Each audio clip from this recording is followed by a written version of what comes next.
하나님의 말씀은 요한계시록 19장 19절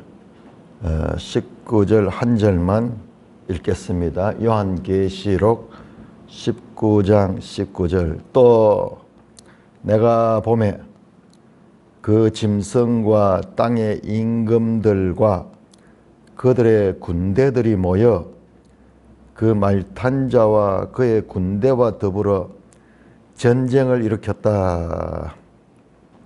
오 하나님, 은혜를 감사합니다. 이 요한계시록 19장의 이 깊은 의미들을 바르게 깨닫고 전하게 하여 주옵소서. 예수님 이름으로 감사하며 기도드리옵나이다. 아멘. 자, 우리가 이제 지난 시간에 19장 11절에서 이 18절까지를 봤습니다.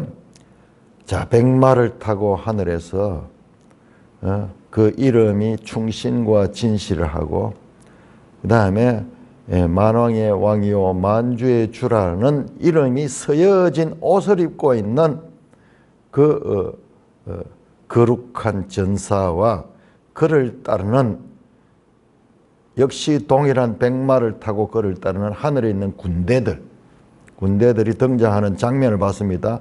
싸우지 않았습니다. 그냥 쫙 등장하는 장면만 나왔습니다. 자, 그 다음에 17절에서 18절은 다른 천사입니다. 내가 보니 한 천사가 태양 안에 서서 새들을 향해 가지고, 공중의 새들을 향해서 명령하는 거예요.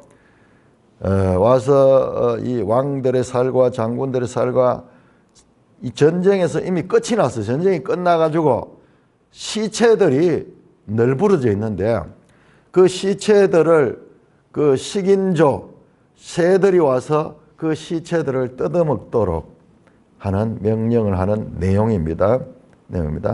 자, 오늘 19절을 보시면은 또 내가 보매, 자, 이 순서가 지금 달라요. 지금 17절, 18절은 전쟁이 끝이 나서 시체가 널브러져 있어. 그런데 19절은 이제 짐승과 땅의 임금 군대들이 모여가지고 그 말탄자, 그 11절부터 나왔던 그 백마탄자와 그를 따르는 군대와 전쟁을 하려고 하는 거예요. 자, 그러니까 시간 순서가 이게 지금 11절에서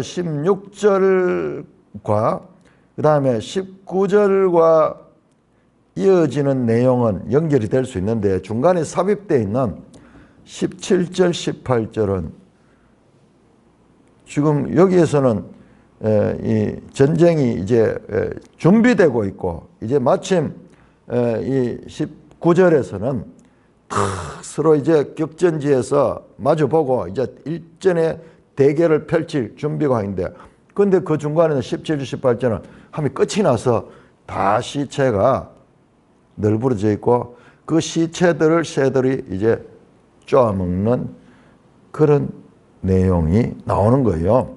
자, 그러니까 지금 우리가 여기서 제가 계속 강조하는 게 11절에도 내가 하늘에 열린 것을 보니, 딴 장면이에요.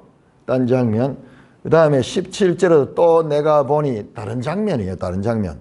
이미 전쟁이 끝났는 장면. 그 다음에 오늘 우리가 볼 19절도 또 내가 보니, 또 딴 장면이에요. 이번에는 11절에서 16절에는 이제 하늘의 군대가 동원대가 오는 장면이고, 그 다음에 오늘 읽었던 19절은 보니까 땅에 짐승들과 땅의 임금들과 그들의 군대들이 모여가지고 누구? 그 하늘 군대와 싸우려고, 더불어 싸우려고 그렇게 지금 모이는 그 장면이 19절에 나옵니다. 이제 20절에는 이제 전쟁이 나오죠. 이제 이 20절도 전쟁이 바로 끝이 나버려요. 자, 오늘 이 말씀을 전하기 전에, 자, 먼저 11절에서 16절을 보시면요, 이름이라는 표현이 4번 나옵니다. 이름이 있다. 이름. 근데 사실상은 이름이 3번 나옵니다. 우리 번역에서는 한 번은 의역을 했어요. 제일 위에 그 이름은 충신과 진실이라 11절 나오는데, 그것은 이제 원어에 보면 이름이라는 표현이 아니고 충신과 진실이라고 불리더라. 충신과 진실이라고 불리는 자다, 그 말인데, 그걸 의역을 하니까 불리니까 충신과 진실이 이름이다. 뭐 의미상으로는 같은데, 사실상은 그 다음에 그 이름 12절에 나오는 그 이름 쓴 것 하나가 있으니, 그 이름은 자기밖에 알지 못한 이름. 그 다음에 두 번째 이 13절에 그 이름은 하나님의 말씀. 그 다음에 세 번째 이름은 만왕의 왕 만주의 주. 자, 첫 번째 이름은 알 수 없어요. 규정할 수 없는 이름이에요. 자기밖에 모르는 그와 같은 이름입니다. 자기만 아는 이름. 이름이라는 그 사람을 나타내는데, 근데 그 사람에 대해서 우리가 사람들이 알 수 없는 거예요. 이해할 수 없는 거예요. 그러니까 그 이름은 이 이름에서 나타나는 표현은 그건 하나님 같은 초월적인 존재, 우리가 규정할 수 없는, 이름을 지을 수 없는 그런 이름이야. 그러니까 초월적 대상, 즉 하나님. 왜 하나님이냐 그러면은 히브리인들은 하나님의 이름을 야훼라고 그러죠. 야훼거든요. 여호와, 이거 네 자로 구성인데, 요드 해 바브 해, 요 네 자, 요 신성 사자를, 신성, 요 하나님의 이름은 부르지 않아요. 무검합니다. 무검. 아도나이, 주라고 그냥, 분명히 야훼인데 부를 때는 주라고 그냥 부릅니다. 그 이름을 높이는 그런 뜻이죠. 그래서 이름을 부르지 않는 거예요. 이 이름은 우리가 이 언어로 표현됐지만은 우리가 제한할 수 없는 이름이기 때문에 그냥 신성사자는 다르게 부른 거예요. 주라고 그냥 아도나이 그렇게 부른 거예요. 자, 그런 이름이 하나 있고, 두 번째 이름은 하나님의 말씀. 세 번째 이름은 만왕의 왕 만주의 주. 그런 이름이 나왔습니다. 자, 제가 지난 시간에 이 전쟁의 배경은 전부 에스겔 38장 39장에 나오는 곡과 마곡의 전쟁이라고 말씀을 드렸습니다. 거기 그대로 나오죠. 새들이 와서 이 시체를 뜯어먹고 군대들이 막 모여오고 뭐 이런 장면들이 나옵니다. 다시 한번 더 보십시다. 에스겔 38장. 자, 에스겔 38장 39장은 곡과 마곡이 하나님 이스라엘 백성들을 그 멸망시키자 모이는 그런 배경을 가지고 있습니다. 이 곡이 누구냐 그러면은 그 당시에 유명한 인물이에요. 헬라인 가이시스, 가이기스. 그러니까 우리말로 번역하면서 그냥 기기 나오는 곡.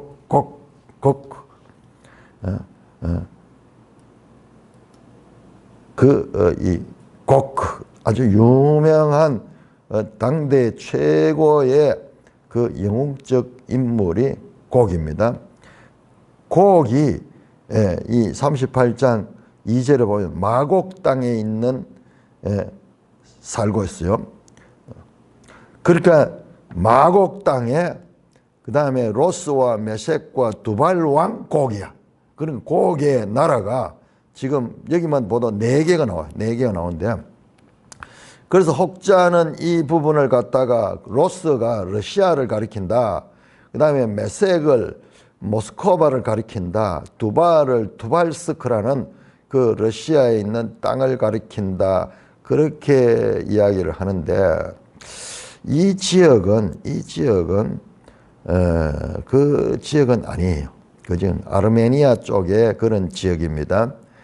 그래가지고 이걸 가지고 오늘날 러시아와 뭐 이란 전쟁 뭐 이러면서 저 정동수 목사 늘 뭐 그런 이야기를 합니다. 뭐 페르시아 뭐 이란에서 뭐 났다 그러면 이 말씀 가져오고 막 이렇게 해가 이게 세계 종말 전쟁이다 그렇게 이야기하는데 그것은 이 과도한 의미 부여가 될 수 있습니다. 그러나 이 전쟁이 최후의 전쟁이다. 거기 로스 가는 게 이게 로스라는 말이 히브리어로 머리예요. 머리입니다. 태초에 갈 적에 이 베레시트 가거든요. 거기가 머리예요. 처음 하는 거예요. 처음 그런 뜻입니다. 그래서 어떤 면에서 이것은 지명이 아니고 로스는 그 머리 그러니까 이 고옥이 아주 왕이잖아요. 왕을 또 머리라고 이야기하잖아요. 우두머리 그런 표현일 수도 있습니다. 자, 그래서 이들이 이제 군대가 나옵니다. 그런데 우리 성경에 보세요. 우리 성경에 보시면 19절에 보면은 내가 보면 그 짐승과 땅의 임금들과 그의 군대들이 모여 나오죠. 자, 모이다 시나가 이 말씀을 내가 반복을 했는데요. 자, 16장 16절 한번 봅시다. 아마겟돈 전쟁 한번 봅시다. 16장 16절에 새 영이 히브리어로 아마겟돈 하는 곳으로 왕들을 모으더라. 지금 똑같아요. 16장 14절에도 큰 날에 있을 전쟁을 위하여 그들을 모으더라. 모으죠. 누가? 악한 세력이 저 용과 짐승과 거짓 선자 귀신의 영들이 세상 왕들을 모아서 아마겟돈을 모으죠. 지금 여기도 마찬가지로 모읍니다. 땅의 임금들과 그의 군대들이 모였다. 그걸 나오죠. 자, 여기에 20장이 또 나옵니다. 20장 8절 여기 또 곡과 마곡이 나와요. 땅의 사방에 곡과 마곡을 미혹하고 모아서 싸움을 붙인다. 모아서 싸움을 한다. 지금 똑같잖아요. 자, 이 19장 19절에 그 짐승과 땅의 임금들 군대들이 모여 그 말탄자와 그의 군대와 더불어 전쟁을 일으킨다. 더불어 싸움을 한다. 이게 우리 번역에서는 전쟁이라고 번역이 되고 또 20장에서는 싸움이라고 되어 있는데 이게 원어로서 같습니다. 원어 싸움이나 전쟁이나 같은 거죠. 같은 것입니다. 그래서 이제 전쟁을 모으는 거예요. 그런데 이 모으는 세력이 짐승이고 용과 뭐 이런 악한 세력인데 오늘 에스겔 38장을 보면요. 이게 하나님이 끌어모아요. 하나님이 끌어모읍니다. 자, 4절 보세요. 너를 돌이켜 갈고리로 네 아가리를 꿰고 너의 말과 기마병 곧 네 온 군대를 끌어내되 완전한 갑옷을 입고 큰 방패와 작은 방패를 가지고 칼을 잡은 큰 무리와 그와 함께 방패와 투구를 갖춘 바사와 구스와 붓과 고멜과 그 모든 때의 북쪽 끝에 도갈마 족속과 그 모든 때 곧 마든 적석을 너와 함께 끌어내리라. 자, 여러분, 이게 우리 계시록을 보면은 이 악한 세력들이 자발적으로 그렇게 이제 하나님의 대적의 군대를 모으는 것도 있는데 더 근본 배경이 되는 에스겔을 보면은 하나님이 최후의 그들에게 그런 마음을 주는 거예요. 자, 요거하고 똑같은 말씀이 계시록 17장 보세요. 17장 여러분 이렇게 됩니다. 17장 15절 보시면요. 15절을 보시 16절 나오네요. 네가 본 바 열불과 짐승은 음녀를 미워하며 망하게 하고 벌거벗게 하고 그의 살을 먹어 불로 아주 사르리라. 이는 17절 보세요. 자, 열불과 짐승이 음녀를 불로 살라버리고 완전히 없애버리는데, 자 17절에 그 왜 그렇게 하는가 이유가 나옵니다. 이는 하나님이 자기 뜻대로 할 마음을 그들에게 주사 한 뜻을 이루게 하시고 그들의 나라를 그 짐승에게 주게 하지, 하나님 말씀이 응하기까지 하나님이 그렇게 하시는 거예요. 하나님이 하신 거예요. 지금 여기에 에스겔서 말씀과 나오는 거예요. 자, 지금 여기에 전쟁이 여러 번 나옵니다. 전쟁이 16장 12절에서 16절에도 전쟁 준비가 나오고, 그 다음에 19장 11절에서 21절까지도 전쟁이 나오고, 20장 7절에서 10절까지도 전쟁이 나옵니다. 이게 동일한 전쟁이에요. 이 전쟁이 다 동일한 전쟁. 그리고 방금 봤던 17장 16절 16절 전쟁은 자기들끼리 전쟁이죠.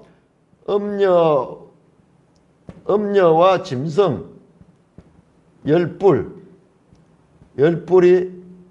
열불과 짐승이 음녀를 죽이는 거죠. 자, 악한 세력들끼리 싸우죠. 자, 그 내용도 여기 나옵니다. 자, 에스겔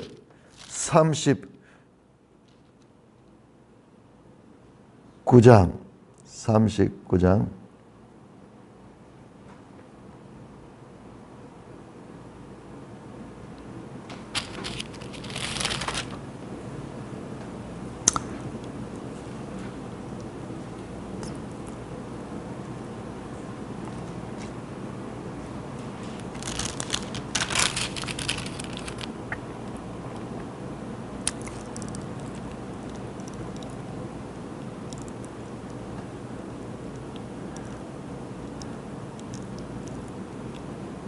자, 39장에서 나오는데 지금 제가 잘 못 찾겠는데 이따 한번 더 보면은 찾으실 거예요.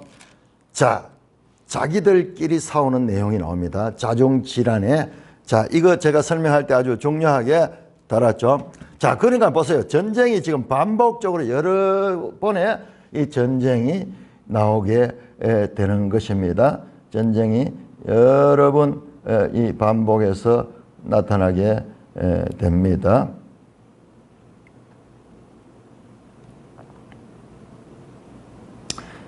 에스겔 23장 한번 찾아볼까요? 에스겔 23장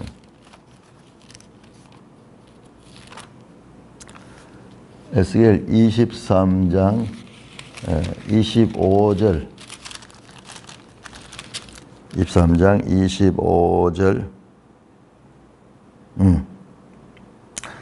내가 너를 향하여 질투하리니 그들이 분내어 네 코와 귀를 깎고 버리고 남은 자는 칼로 엎드리면 네 자녀를 빼앗고 남은 자를 불에 사르며 네 옷을 벗기며 네 장식품을 빼앗을지라.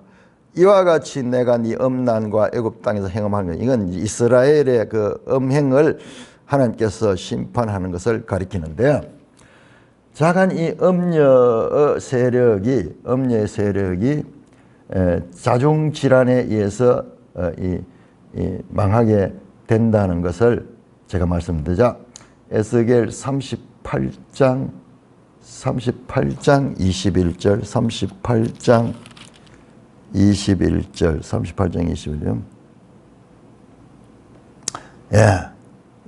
나오네요. 38장 21절입니다. 38장 21절. 자, 보세요. 주 여호와의 말씀은 내가 내 모든 산 중에서 그들을 칠 칼을 부르리니, 하나님이 칼을 불러오는 거야. 각 사람이 칼로 그 형제를 칠 것이다. 자, 이 곡감하고 악한 세력이 자기들끼리 이제 치게 되는 거예요. 자기들끼리 치는 거야. 자, 그러니까는 이 전쟁이 전부 다 이 배경을 가 있는 거예요. 에스겔 38장 39장에 이 곡과 곡은 마곡의 왕이에요. 마곡 땅에 그 왕이 곡이에요. 그래서 이걸 이제 곡과 마곡 뭐 그렇게 이야기를 하는데, 뒤에 보면 그렇게 나오거든요. 20장 이제 8절에 보면은 곡과 마곡을 미혹한다 나오잖아요. 그래서 이 곡과 마곡으로 그렇게 부릅니다. 자, 그래서 이 내용이 지금 이 배경이 에스겔 38에서 39장입니다. 자, 제가 지금 말씀드린 것에 이 곡과 마곡이 자기들이 이 싸우는 것 같지만 그 배후에 하나님이 허락하신다. 자, 이게 엄청 중요합니다. 왜냐 그러면 이걸 지금 제가 또 설명하다 보면 잊어버리기 때문에 바는데 이게 뭐냐 그러면요. 이게 뭐냐. 자, 우리 20장 가봅시다. 20장 3절을 보시면은 천년이 차도록 다시는 만국을 미혹하지 못하게 했다가 그 후에 반드시 잠깐 놓아줄 때가 있는 거예요. 하나님이 놓아주는 거예요. 이게 악한 세력들이 이제 멸망하기 직전에 이게 지금 악의 세력들의 최후의 모습이에요. 최후의 전쟁을 일으키면 하는 게 대적하지만은 그래서 그건 하나님이 허락해 주시는 거예요. 하나님이 그러는 거예요. 하나님이 그렇게 하는 거예요. 자, 이 모든 전쟁을 보면은 짐승과 열뿔이 싸우는 것도 17장 17절 나오죠. 하나님이 그렇게 서로 싸우도록 만들었다. 그 이야기입니다. 자, 이 곡과 마곡의 최후의 전쟁도 하나님이 허락했다. 하나님이 끌어냈다. 갈고리를 아가리 꼽아가지고 끌어내는 거예요. 하나님이. 그런데 그들의 입장에서 보면 자기들이 막 모여가지고 하는 것 같지만은 자, 이게 최후의 하나님이 이 악한 세력들을 멸망시킬 때 일어나는 내용이 바로 이 내용이에요.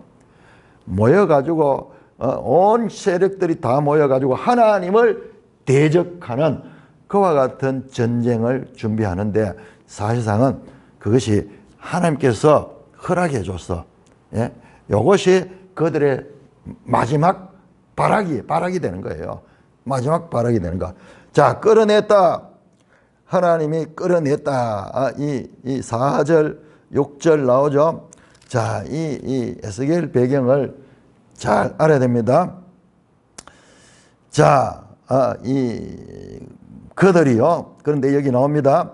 38장 10절을 보시면 주 여호와께서 같이 말씀하면 그날에 네 마음이 여러 가지 생각이 나서 악한 꾀를 내어 보세요. 말하기를 내가 평온의 겨울들로 올라가리라. 성벽도 없고 문이나 빗장 없이도 염려 없이 다 평안히 거주하는 백성에게 나아가서 물건을 겁탈하고 노략하리라 하고 네 손을 들어서 황폐하였다가 지금 사람이 거주하는 땅에 여러 나라에 모여서 짐승과 재물을 얻고 세상 중앙에 거주하는 백성을 치고자 할 때에 자, 이들이 이와 같이 이 욕심을 가지고 이 다른 백성을 치고자 하는 그때에 13절 서바와 드단과 다시스 상원과 내 부자들이 내게 이르기를 네가 탈취하러 왔느냐 네가 무리를 모아 노략하고자 하느냐 금과 은을 빼앗으며 짐승과 재물을 빼앗으며 물건을 크게 약탈하여 가고자 하느냐 하리라. 인자야 너는 또 예언하여 곡에게 이르기를 주 여호와께서 같이 말씀 내 백성 이스라엘이 평안히 거주한 날에 내가 어찌 그것을 알지 못하겠냐. 너가 너 고국 땅 북쪽 끝에서 많은 백성 다 말을 탄 큰 무리와 능한 군대와 함께 오되 구름이 땅이 덮음같이 이 내 백성 이스라엘 치러 오리라.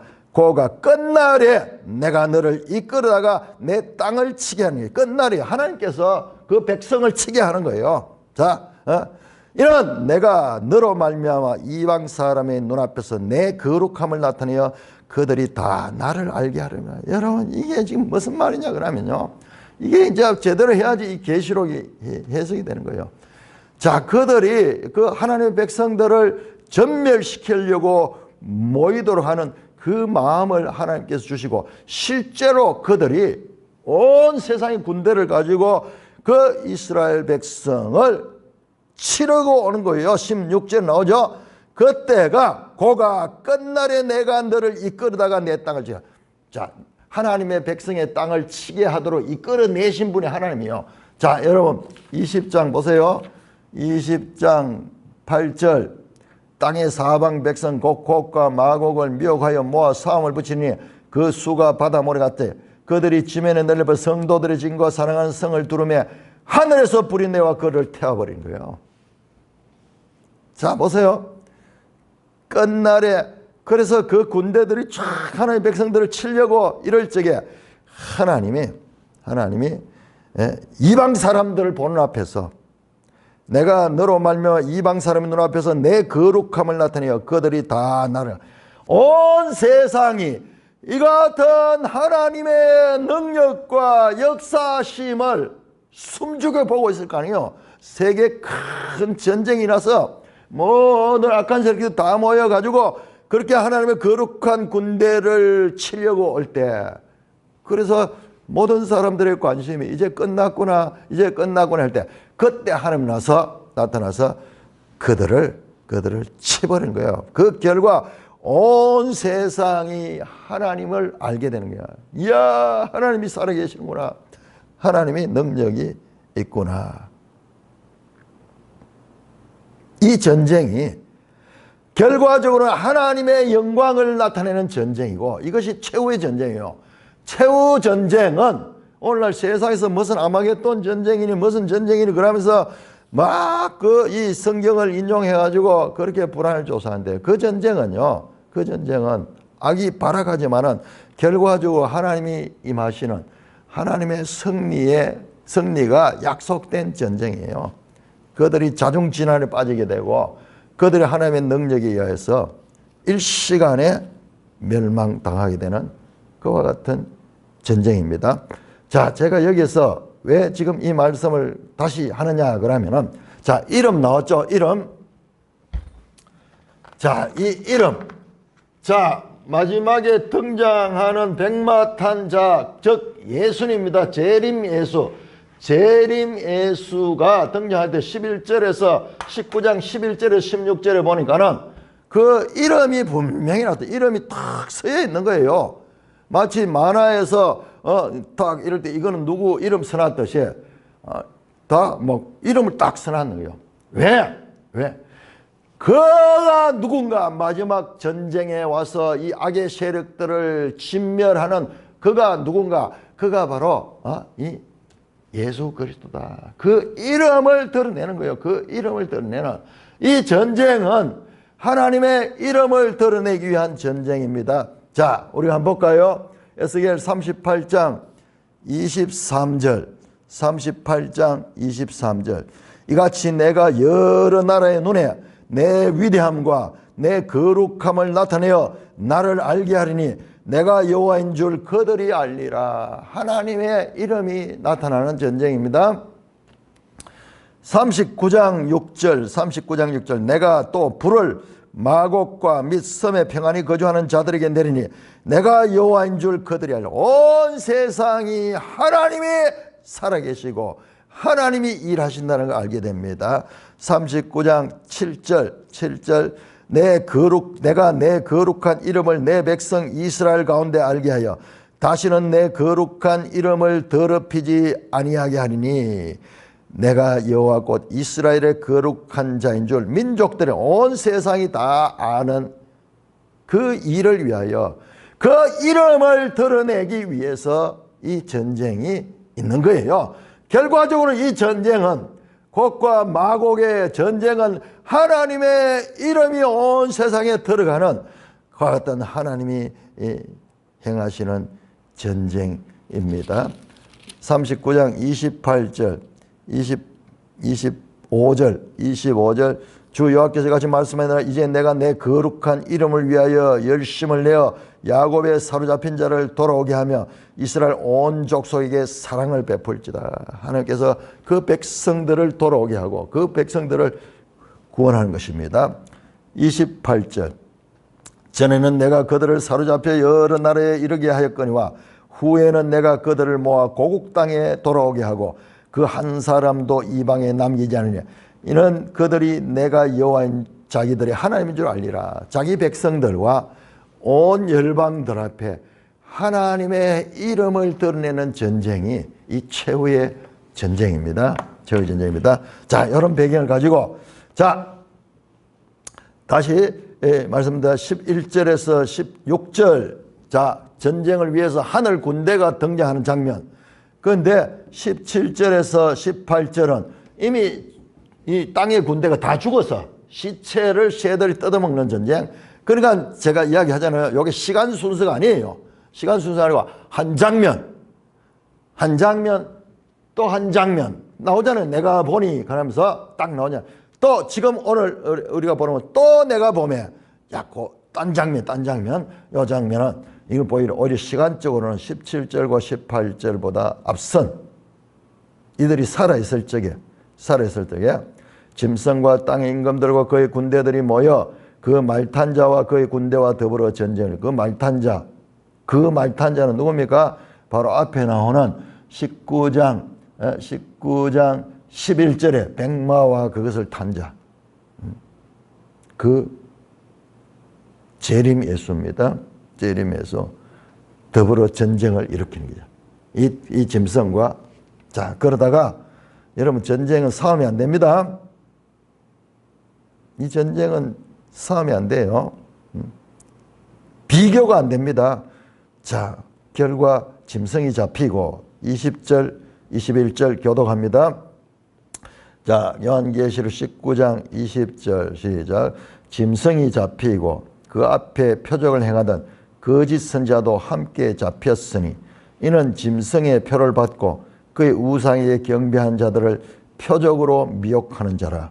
이 둘이 산채로 유황불 붙는 못에 던져지고 그 나머지는 말탄자의 입으로부터 나오는 검의 죽음에 모든 새가 그들의 살로 배불리더라. 자, 여러분, 이 짐승과 이 땅의 모든 군대들 있죠. 땅의 임금들, 이 사람들이 누구냐? 16장에 나왔던 그 아마겟돈에 모였던 이 세상의 왕들이에요. 그 군대들이 모여가지고 하나님을 대적하는 말탄자와 그의 군대와 더불어 전쟁을 일으키다가 전쟁이 안 됩니다, 이거. 여러분, 구약 성경부터 나오는 하나님의 전쟁은요, 이 땅에서 아무리 세력이 강한 자들도 일시간에 망합니다. 하나님 불로 쳐버리면은 이게 사사기, 그 다음에 여호수아 여기에 나오는 내용들입니다. 여호와의 전쟁은 여러분, 이건 세상의 군대가 대적할 수 없습니다. 너무나 싱겁게 마치 아주 강한 선수가 둘이가 붙었는데, 유명한 선수가 붙었는데, 옛날에 그 소니 리스턴이라는 헤비급 최강자가 있었고, 그 다음에 캐시어스 클레이라는 젊은 신인이 있었는데, 이 둘이 붙어가지고 이 사람은 너무나 유명한 사람이에요. 그런데 1회전에 막 시작하자마자 KO 돼버렸어. 넉다운 돼버렸어. 그런 전쟁이야. 게임이 안 돼. 그 결과 짐승이 잡히고 전쟁을 일으키다가 어떻게 이겼다 졌다 그건 없어요. 짐승이 잡혔어. 이 모든 땅의 임금들과 그 군대들을 배후에서 조종하는 그 짐승이 잡혔어. 이게 영적 세력이죠. 그 다음에 또 한 마리가 더 잡혔는데 그 앞에서 표적을 행하던 거짓 선지자도 함께 잡혀요. 이게 13장 11절부터 나왔던 그 땅에서 나온 짐승. 그 다음에 요 20절 앞에 나오는 짐승은 바다에서 나온 짐승이에요. 자, 땅에서 나온 짐승이 어떻게 했습니까? 13장 11절에서 14절. 이 먼저 나온 짐승, 바다에서 나온 이 짐승을 위하여 우상을 만들고 이를 신처럼 숭배하라고 그렇게 앞서서 사람들을 미혹하던 자입니다. 그래서 설명이 나옵니다. 그 앞에서 표적을 행하던 거짓 선지자도 함께 잡혔고, 이는 짐승의 표를 받고 그의 우상에 경배한 자를 표적으로 미혹한 자다. 요 13장에 나왔던 그 내용이에요. 13장에 표적을 행하고 불을 하늘에서 내려오기도 하고, 그러면서 이 짐승을 신처럼 숭배하도록 하게 했던 이 땅에서 나온 짐승, 그 거짓 선지자입니다. 자, 이 두 마리입니다. 짐승 한 마리, 거짓 선지자 한 마리. 이 둘이 산채로 유황불 붙는 못에 던져지고, 산채로 유황불 붙는 못에 던져집니다. 자, 죽이지 않습니다. 죽지 않습니다. 그냥 살아있는 채로 유황불 붙는 못에 던집니다. 유황불 붙는 못. 유황불 붙는 못은 이게 불못입니다. 불못. 자, 20장 10절에 나오고 21장 이제 뒤에 나옵니다. 그리고 앞에서도 한번 나왔습니다. 14장 10절. 14장 10절 한번 볼까요? 14장 10절에서 이렇게 나옵니다. 그 고난의 연기가 셋에서 올라가 그 짐승과 그 우상에게 경배하고 그의 이름표를 받는 자는 밤낮 누구든지 밤낮 쉼을 얻지 못하더라. 10절이네요. 10절. 그도 하나님의 진노의 포도주로 그 진노의 잔에 섞인 것이 없이 부은 포도주라. 거룩한 천사들 앞과 어린 양 앞에서 불과 유황으로 고난을 받게 된다. 그 짐승과 그 우상에게 경배하는 자. 지금 이 말씀대로 짐승과 이 거짓 선지자가 먼저 불못에 던져집니다. 이 불못은 이 최후의 이 악인들이 가는 곳입니다. 여기는 죽음이 없어요. 아니 죽어버리면은 고통도 잊을 텐데 산채로 불못에 던져집니다. 우리의 이 생각과 경험에는 이 상상할 수 없는 그런 곳입니다. 그리고 그 나머지는 그 짐승과 거짓 선지자에 의해서 충동됐던 그 나머지 땅의 임금들과 그들의 군대가 되겠죠. 19절에 나왔던 그들은 어떻게 말탄 자의 입으로부터 나오는 금의 죽음이에요. 모든 새가 그들의 살로 배불다. 그러니까는 17절, 18절 이 장면은 지금 사실상은 21절 이후에 나와야 될 장면이에요. 그러니까 이 결과를 먼저 보여주고 그 다음에 과정을 보여주는 이런 순서된 거죠. 자, 그래서 이게 시간 순서가 아니라 하는 것을 지금 강조를 합니다. 왜 시간 순서가 아니냐? 이것을 강조하느냐? 바로 20장 때문에 그런 것입니다. 20장 때문에. 자, 지금 일단 19장을 정리하겠습니다. 그 이름. 19장 11절에서 16절은 그 세 번에 나오는 그 이름을 강조했는 것은 에스겔 38장 39절에서 곡과 마곡을 심판하므로 하나님이 온 세상이 하나님을 알도록 하시는 그 일이었습니다.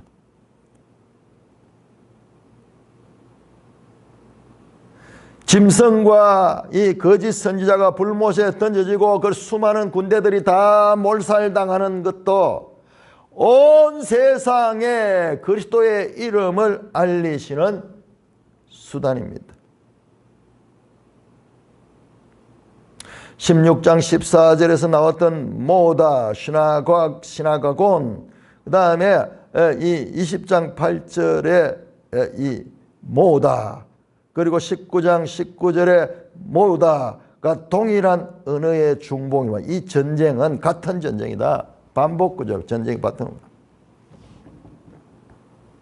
짐승과 거짓 선지자는 불못에 그들을 따르는 왕들과 군대는 죽어서 새의 밥이 되고 있는 모습을 볼 수 있으며 이 최후의 전쟁은 뭐 손 한 번 서지 못하고 그 악의 세력들이 이제 멸망하는 내용입니다.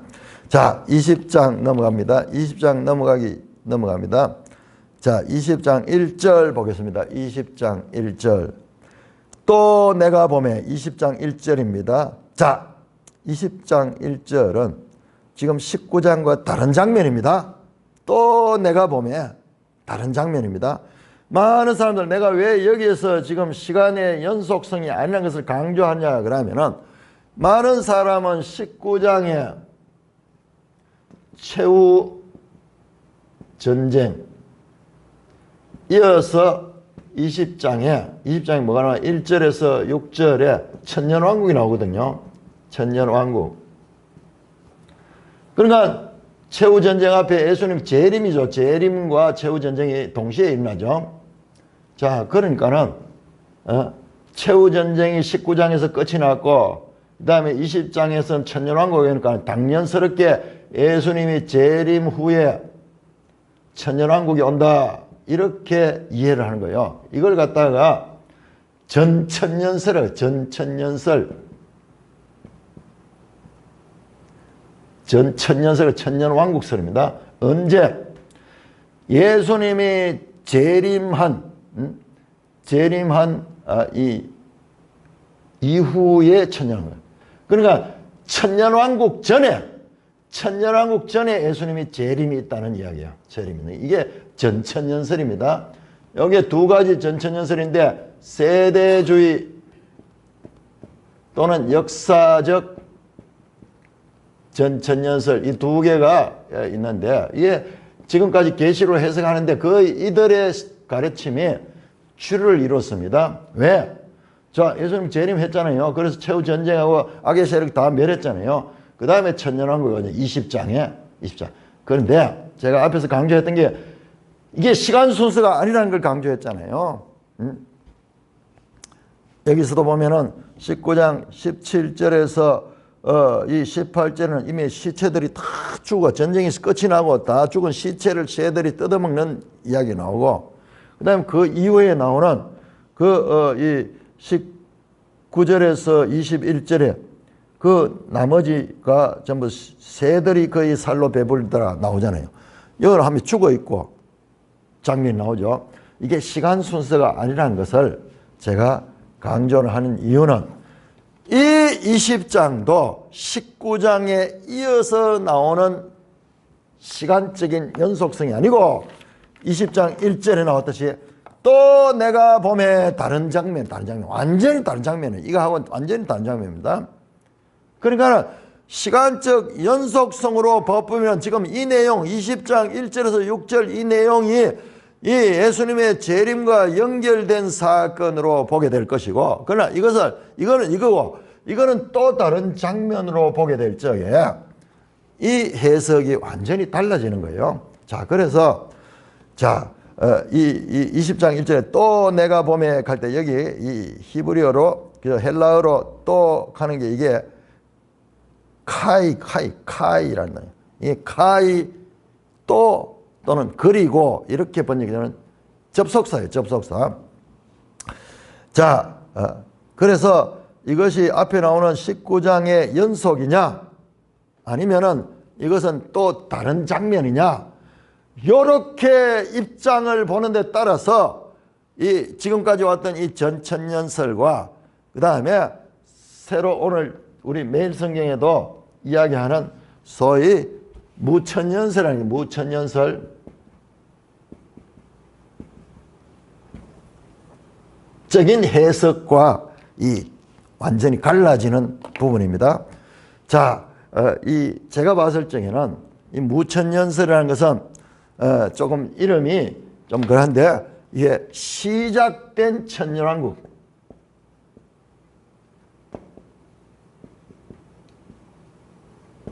자, 무천년 그러니까 천년이 없다 하는 뜻으로 되는데 그런 뜻이 아니고 예수님이 재림 이후의 천년왕국이 아니고 이건 이제 전부 그렇죠. 그런데 여기는 이 장면은 예수님 재림 이후가 아니고 이것은 다른 장면이다. 다른 장면이다.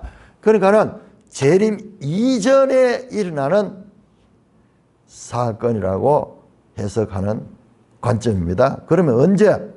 예수님의 초림과 재림 전체 기간을 가리키는 그런 전혀 다른 장면이다. 내용도 다르잖아요. 보니까 지금 장소도 어딥니까? 저 천사가 무적인 열쇠를 가지고 막 이렇게 나오니까는 습관적으로 19장에서 그 다음에 20장으로 우리는 뭐 자연스럽게 그렇게 읽게 되죠.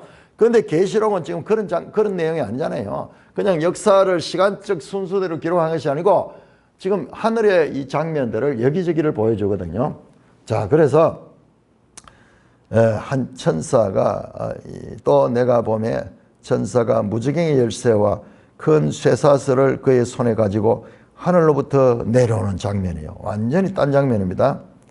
자, 그리고 2절에 보면 용을 잡으니 곧 에빼미요 마귀요 사단이라 잡아서 1000년 동안 결박하여 무저갱에 던져 넣고 던져 넣어 잠그고 그 위에 임봉하며 1000년이 차도록 다시는 만국을 미혹하지 못하게 하였는데 그 후에는 반드시 잠깐 놓이리라. 참 내용이 압축적이고 그래서 우리가 이해하기 쉬운데 제가 아까 전에 그 이야기했죠. 반드시 잠깐 놓이리라 하는 이 부분이 지금 에스겔에 나오는 그 마지막 때에 이 곡과 마곡의 세력들이 세상의 왕들을 모아가지고 하나님 백성들을 공격하려고 하는 그 장면이에요. 그 장면과 연결이 됐다는 것을 봅니다. 자, 이 매일성경 주석을 보세요. 본 해설은 천년이 예수님의 초림과 재림 사이의 기간을 가리킨다는 견해, 즉 갈로에서 무천년설을 따랐다. 19장, 20장이 시간적 연속선상에 있다고 보고 20장의 천년을 그리스도의 재림 이후의 기간으로 해석하는 견해들이 있다. 그건 전천년설이다. 제가 그 설명했죠. 자, 이렇게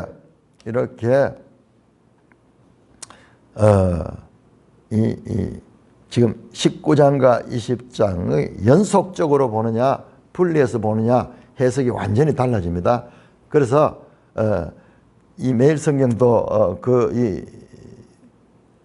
이것이 재림 이후의 시간이 아니라고 보는 관점을 가지고 있는데 저도 마찬가지입니다. 이게 재림 이후가 아니에요. 재림 이후가 아닙니다. 시간적인 19장과 20장은 시간의 연속이 아니라 완전히 다른 장면입니다. 다른 장면. 자, 뭐냐? 천사가 탁 등장하는 거예요. 천사가 무저갱의 열쇠를 가졌다. 무저갱은 9장에서도 이미 한번 나왔습니다. 무저갱은 한자어 그대로 하면은 없을 무자, 바닥 젖자, 갱, 이 구멍, 구멍. 바닥이 없는 끝없이 내려가는 내려가는 아부소스라고 하는 아부소스 이런 그런 이 곳입니다. 끝없이 추락하는 그런 곳이야. 이것이 이제 우리는 이런 것에 대한 그게 없는데 저 유럽이나 이 중동 지역에는 이 무저갱에 대한 이 그들의 거기서 우리로 치면 지옥 같은 거죠. 지옥 같은 거. 그 무저갱의 열쇠와 큰 쇠사슬을 손에 잡고 있다. 쇠사슬을 왜 잡고 있을까요? 큰 쇠사슬 잡고 있는. 그걸 가지고 와서 하늘로부터 내려와서 용을 잡아. 용을 잡아가지고 그것을 결박하는 거예요.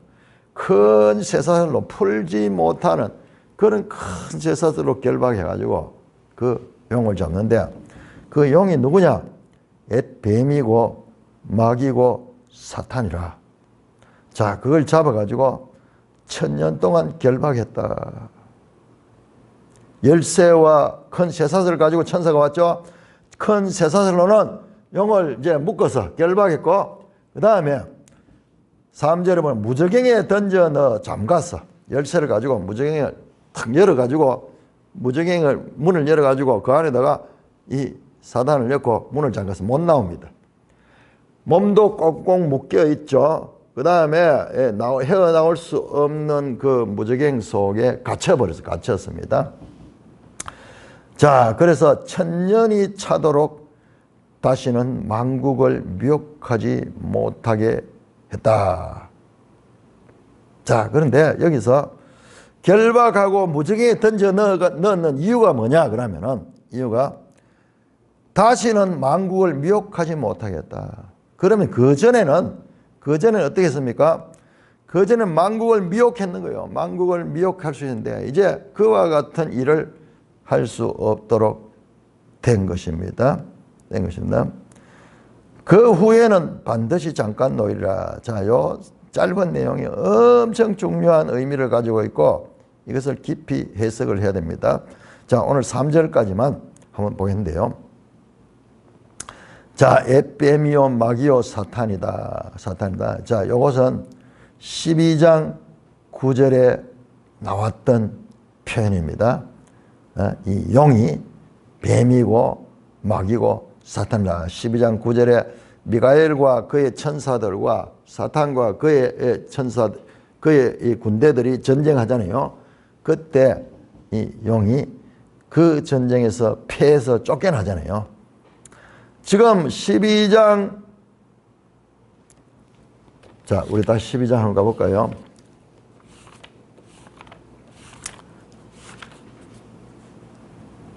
12장 9절, 8절에, 7절, 8절에 하늘의 전쟁이 있죠. 용과, 그 다음에 그 미가엘과 그의 사자들과 용과 그의 사자들 전쟁을 하죠.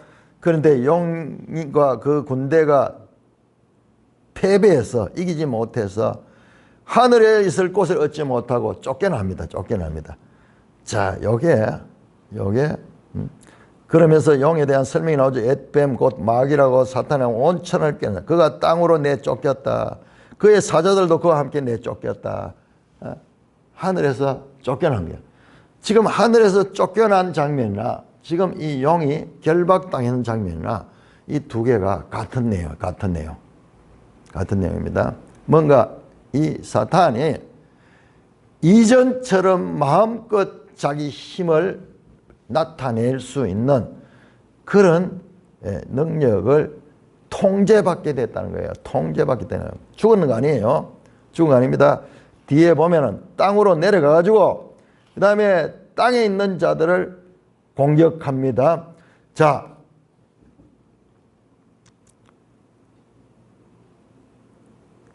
12장 12절을 보시면요. 자, 하늘에서 쫓겨나니까는요, 12절에 하늘과 그 가운데 사는 자들은 즐거워하라. 그러나 땅과 바다는 화 있을진저 이는 마귀가 자기의 때가 얼마 남지 않은 줄 알므로 크게 분내어 너에게 내려갔다.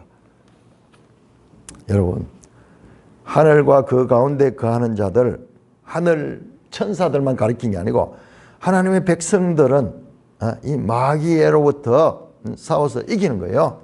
이깁니다. 바로 그 앞에 보면은 어린 양이 이기고 11절에 보면은 또 우리 형제들이 어린 양의 피와 자기들이 정언하는 말씀으로 그들을 이겼어. 그들은 죽기까지 자기들의 생명을 아끼지 않았다. 심지어는 죽으면서까지도 이겼는 거예요. 아니, 우리는 싸우면서 죽으면 끝이잖아요. 그런데 이 하나님 나라의 백성들은 죽는 것이 끝이 아니에요. 죽음이 승리가 되는 거예요. 그것이 바로 예수님의 십자가의 승리의 원리를 따른 것입니다. 끝까지 믿음을 지켰다. 자, 마귀가 자기 때가 얼마인 줄 알고 내려갔다. 자, 여기 보면 마귀가 때가 얼마 안 남아서 알고 있는 거예요. 지금 여기에 나오는 3절에 그 후에 잠깐 노일이라 하는 요 내용이 바로 이거와 연결되는 거예요.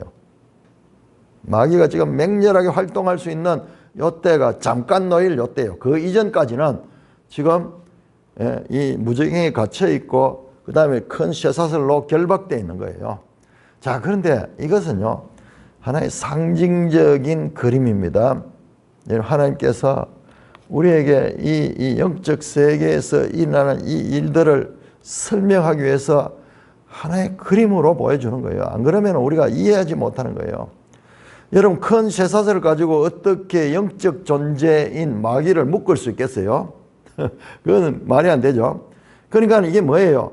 우리 이 땅에 경험되는 그런 것을 가지고 하늘의 영적인 것을 지금 설명하는 거예요. 그래서 이 쇠사슬에 묶였다 하는 것은 이건 비유적이고 은유적인 표현이에요. 이 땅의 경험이에요. 여러분, 공기를 묶을 수 있습니까? 보이지 않잖아요. 영의 세계에는 보이지 않는 세계인데 그걸 어떻게 쇠사슬을 묶어요? 이거는요, 우리에게 이 통제당하고 있다는 것을 암시하는 그런 그림 언어입니다. 그 다음에 열쇠를 가지고 있죠. 무저갱의 열쇠를 열고 닫고, 무저갱이 정말 열쇠가 있어가 열고 닫겠습니까? 이것도 전부 다 열고 닫고 통제하는 거. 예수님이 이 사망과 음부의 열쇠를 가졌노라 그런 것은 이 죽음까지도 하나님께서 예수님께서 통제하신다는 그와 같은 의미를 가지는 겁니다. 자, 그래서 천년이 차도록 다시는 만국을 미혹하지 못하게 했다. 그 위에 인봉까지 해보니까는 이제 이 마귀가 완전히 이제 결박당했는 그 이야기를 생각할 수가 있는데, 자, 이 내용은 예수님의 말씀에서 나온 것입니다. 예수님께서 말씀하신 그 내용이에요. 자, 마태복음 12장.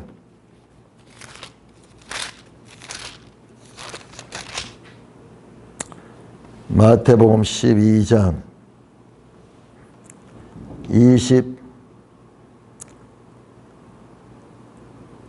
29절. 사람이 먼저 강한 자를 결박하지 않고서야 어떻게 그 강한 자의 집에 들어가 그 세간을 강탈하겠느냐. 결박한 후에야 그 집을 강탈하리라. 무슨 말입니까?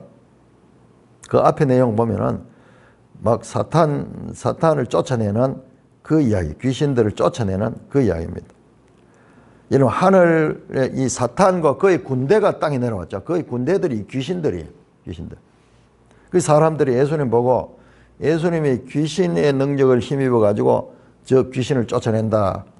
그렇게 하니까는 예수님께서 지금 이 말씀을 하는 거예요. 이것이 하나님 나라가 임했는 거예요. 28절. 하나님의 성령을 힘입어 귀신을 쫓아내는 거, 하나님 나라가 이미 너에게 임했다.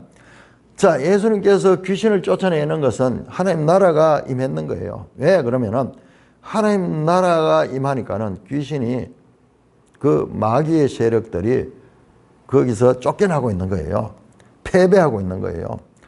29절이면 사람이 먼저 강한 자를 결박하지 않고서 어떻게 강한 자의 집에 들어가 그 세간을 강탈하겠냐. 그걸 결박한 후에야 그 집을 강탈하리라. 그게 나오죠. 자, 이 말씀은 이사야 49장 24절을 배경으로 가 있는데, 이게 뭐냐 그러면은 여기 강한 자는 마귀입니다. 마귀. 지금 구약 시대에요. 마귀가 완전히 이겼습니다. 그래서 이스라엘 백성들도 다 그 하나님 말씀에 순종하지 못하고 망했습니다. 자, 이 부분 아주 중요한 부분이기 때문에 제가 오늘 여기까지만 하겠습니다. 내일 다시 한번 2장 1절에서 해봅니다. 자, 이 부분은 어마어마하게 중요한 부분입니다. 자, 여기서 말씀드리고 싶은 것은 이 결박됐다 하는 상태는 자기가 정말 마귀가 꼼짝 못하는 그런 상태가 아니고 비유적인 거죠. 예수님께서 말씀하셨듯이 그 강한 자를 결박해서 그 빼앗긴 것을 다시 찾아온다. 그 말은 마귀가 하나님의 그 이 창조된 이 세상에서 마귀가 하나님 것을 다 훔쳐가는 거예요. 그래서 마귀가 이 세상에서 가장 강한 이 세상의 신이 되는 거예요. 그런데 예수님은 누구냐 그러면 더 강한 자로 오시는 거예요.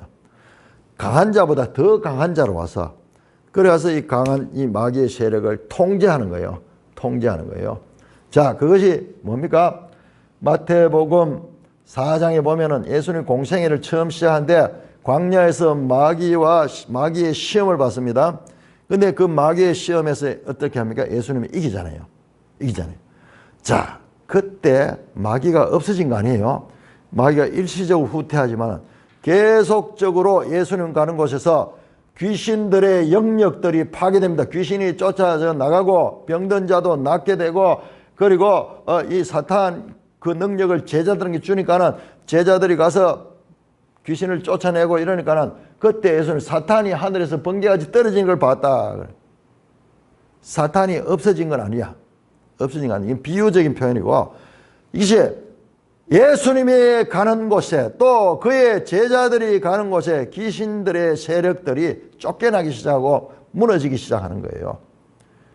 이들 앞에 귀신들은 역사하지 못하는 거예요. 믿지 않는 자들 앞에서는 여전히 귀신 들린 사람들 많고 이렇지만 그들이 하나님의 백성들이 가서 기도할 적에 그 귀신이 쫓겨나고 그 귀신이 떠나가는 이런 일들은 지금 이 영적인 이 전쟁에서 지금 예수 그리스도가 이기는 것을 나타냅니다.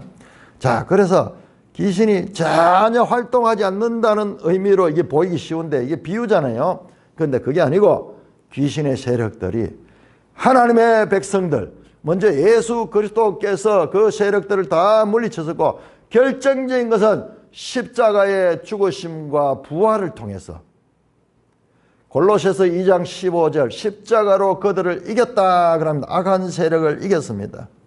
예수님이 온 것은요, 이 마귀의 세력을 멸하러 왔어요.